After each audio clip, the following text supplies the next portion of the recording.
சூரசம்ஹாரம் அப்படிங்கிறது முருகப்பெருமான் சூரபத்மன் அப்படிங்கிற அரக்கனை அழிச்ச நிகழ்வு. முருகன் தன்னுடைய வேலை கொண்டு சூரபத்மனை அழித்த நிகழ்வை தான் சூரசம்ஹாரம் விழாவாக கொண்டாடிட்டு வரோம். சூரசம்ஹாரம் நினைவாக எல்லா முருகன் கோவில்கள்லையும் பார்த்தீங்கன்னா சூரசம்ஹாரம் விழா கொண்டாடப்பட்டு வருது. கந்த சஷ்டி விரதத்தின் கடைசி நாள் சூரசம்ஹாரம் நாளாக கொண்டாடப்படுது.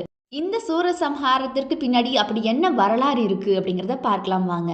படைக்கும் கடவுளான பிரம்மாவிற்கு தட்சன், காசிபன் அப்படிங்கிற இரு மகன்கள் இருந்தாங்க.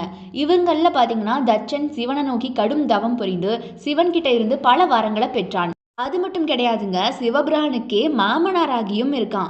அதுக்கப்புறமா அகந்தை காரணமாக சிவபெருமானால் உருவாக்கப்பட்ட வீரபத்ரரால் கொல்லப்பட்டான்.